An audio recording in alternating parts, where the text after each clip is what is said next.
In 2019, there really exists only 3 big web browsers: Chrome, Firefox, and Safari, and only 2 of those exist outside of Apple platforms. So today we're going to talk about Firefox's fight for the future of the web. So if you're new to this channel, remember to subscribe and ding the little bell icon down below because it'll really help the channel out. We are aiming for 1,000 by some point in the future. I don't know when, but at some point. So now that's out of the way, let's get started.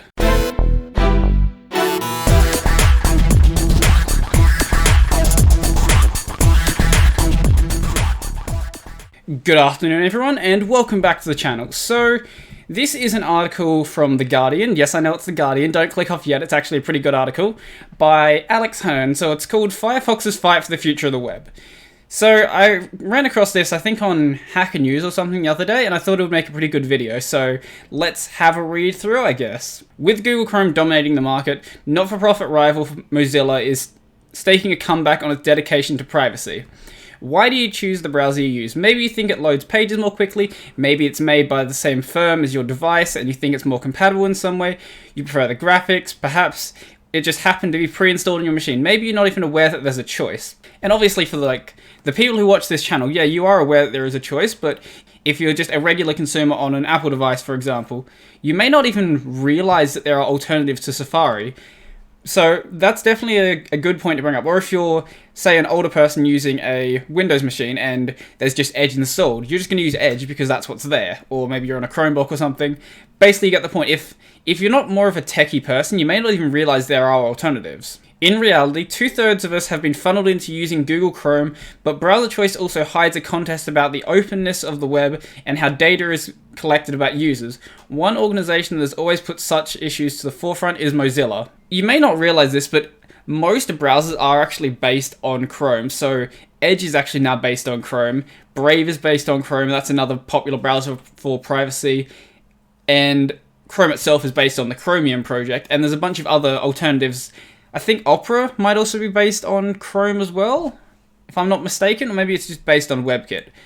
Someone correct me on that. Really, besides that, the only other option is using Firefox. So, the not-for-profit foundation, which has as its aim the promotion of openness, innovation, and participation on the internet, is best known for the Firefox browser, which it started developing in 2003. Well, I didn't realize it was that old. I thought it was... Maybe I thought it was a bit older. I don't know, it doesn't matter. But the foundation was set up to shepherd the Mozilla organization, which was formed in 1998 to oversee the development of a suite of web tools developed from another browser, Netscape Communicator. Most people probably don't even remember that at this point.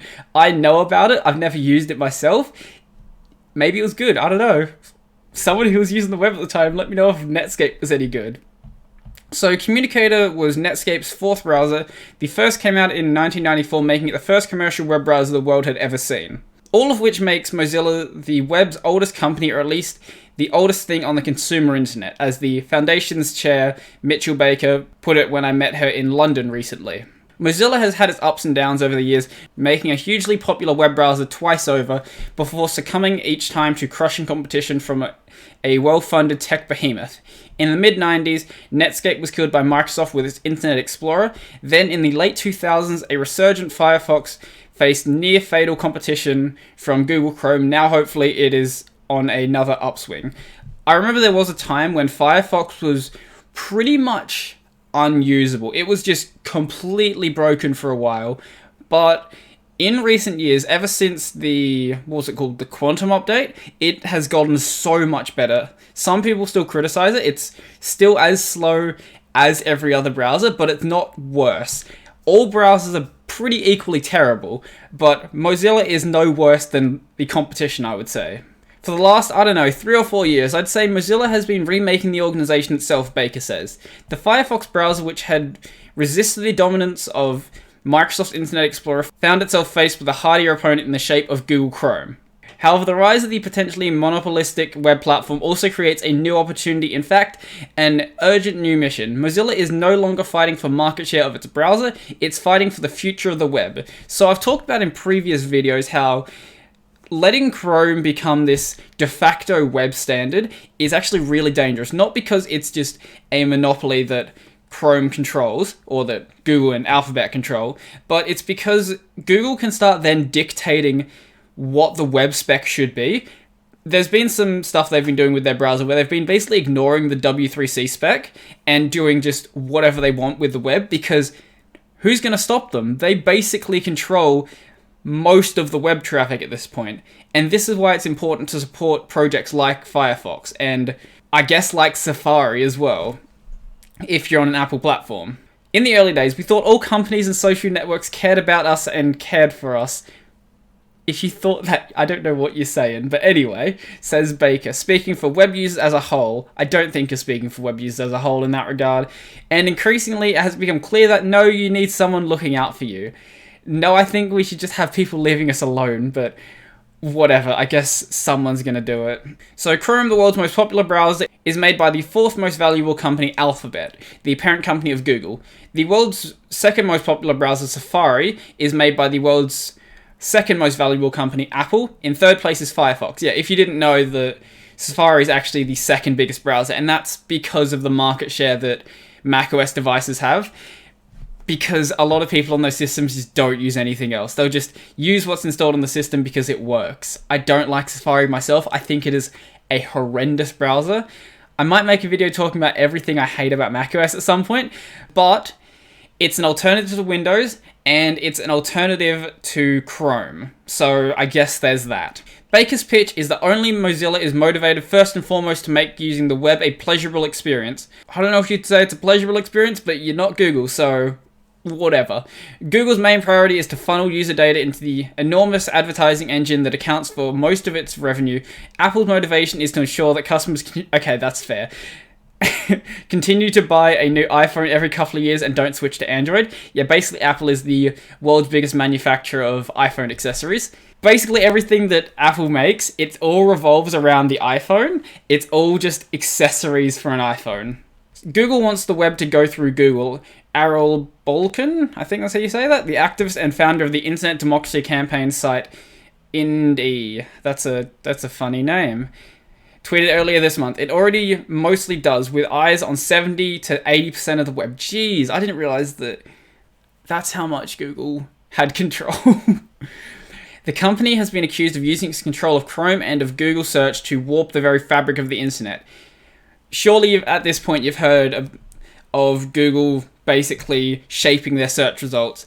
They're going to do that if no one steps in to do anything about it, and really the only way to do that is to move away from these platforms. Take Accelerated Mobile Pages, or AMP. The project saw Google hosting websites on its own servers, warping the web addresses so they all began with google.com. Oh right, that is why people don't like AMP. I mentioned in a previous video, I couldn't remember why, but that actually makes perfect sense why people would be against that. Why would any independent company allow Google to do that? Because the page loads marginally faster on mobile devices, and in so doing pushes them higher and higher up in the Google search results. Today, even The Guardian and Observer's mobile content is served this way. Baker's concern about Google's control of the web browser is that it leaves no one able to fight Google's control of the web. It is perfectly possible to build a web browser that prevents advertising companies from aggregating user data, but it's unlikely that any browser made by an advertising company would ever offer such a feature. So we'll skip this part.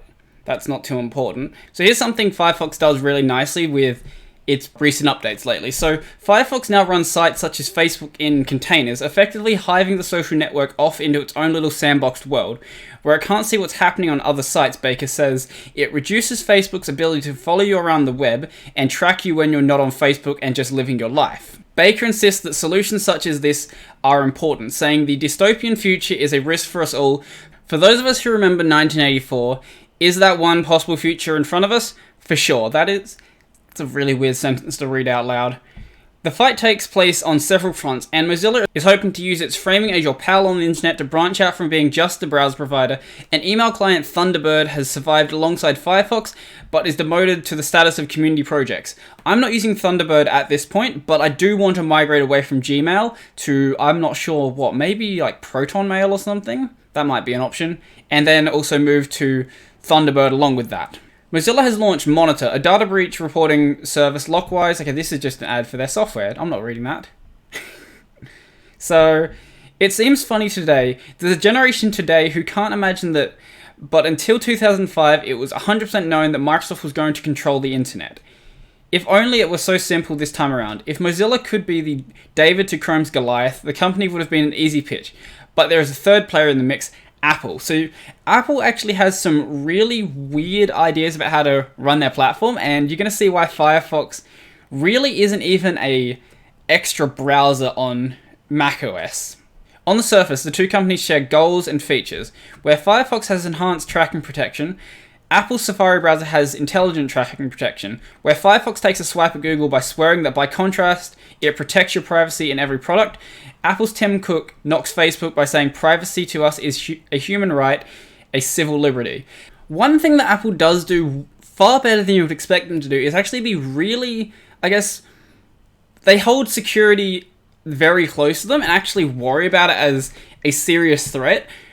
You wouldn't really think that of Apple, but it is one of the reasons why a lot of people do use iOS devices. I don't use them myself because I actually like to be able to control what I do with my device, but it is a valid reason to actually use an iOS device and a macOS device as well. So those similarities make Apple harder for Firefox to square off against because they are kind of serving very similar purposes. Yet in some ways, it is a more dangerous competitor. For all the leverage that Google puts into making Chrome succeed, it leaves a space for Firefox. Desktop computers can always download another browser. Android phones may be shipped with Chrome pre-installed, a fact that has put Google in hot water with EU regulators, but those phones allow users to install Firefox instead. Chrome OS, Google's operating system, which is effectively a thin layer around an always open source browser window, is more locked down, but ultimately just a thin slice of the market. I actually don't know anyone who even uses a Chrome OS device. There's surely some people. They seem at least relatively popular considering how many devices there are. You wouldn't make as many if there was just no money in the market. So things are different in Apple's section of the world. Macs remain a fairly open system. I guess so. Well, there's Homebrew.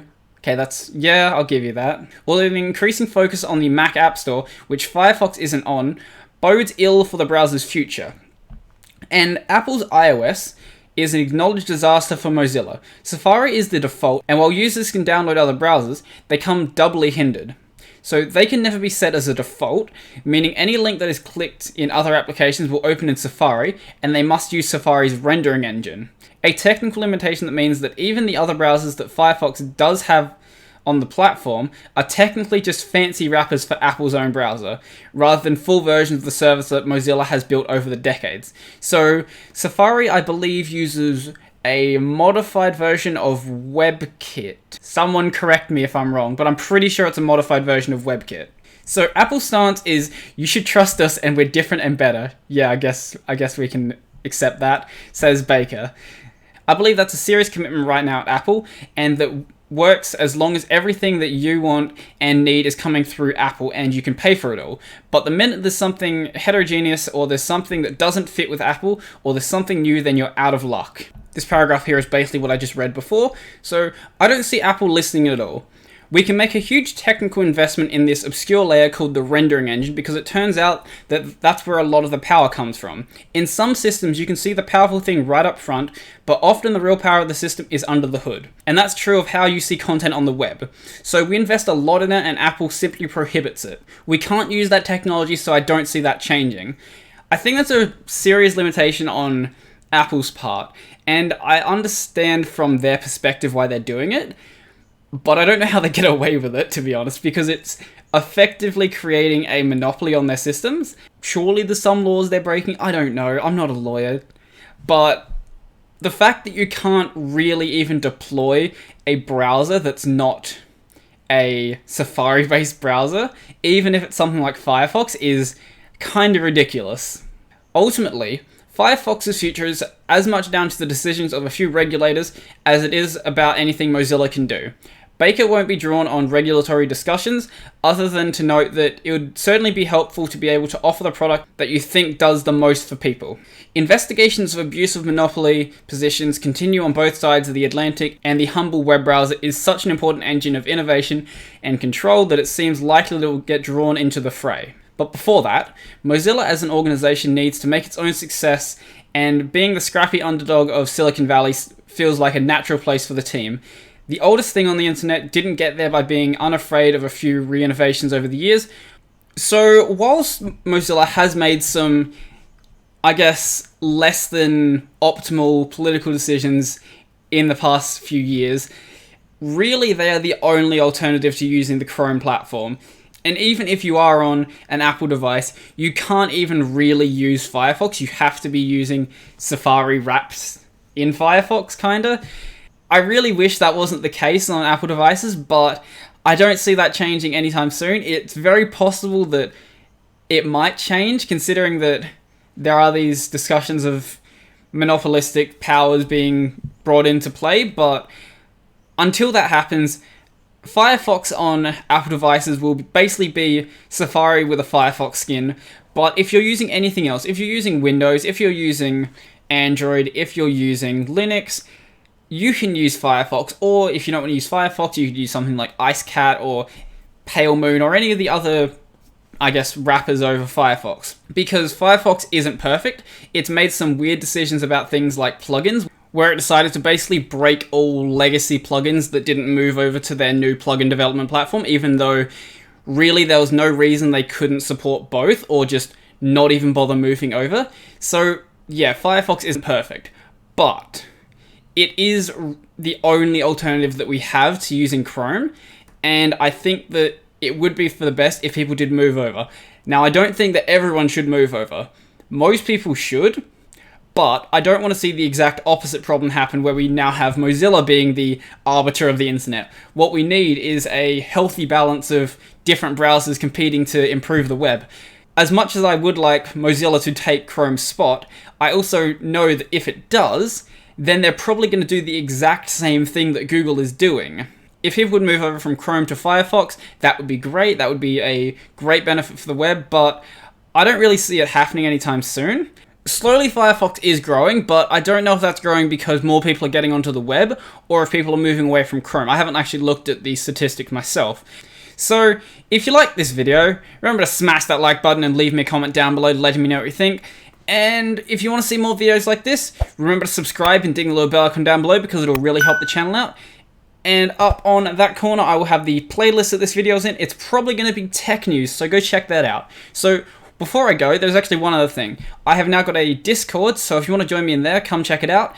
And I'll leave the link in the description down below, so click on that and you can get in. And also, check out my Twitter and my Mastodon because you'll get video updates there. They'll be on my Discord as well, but you can also go follow my Twitter. So I think that's pretty much everything for me, and I'm out.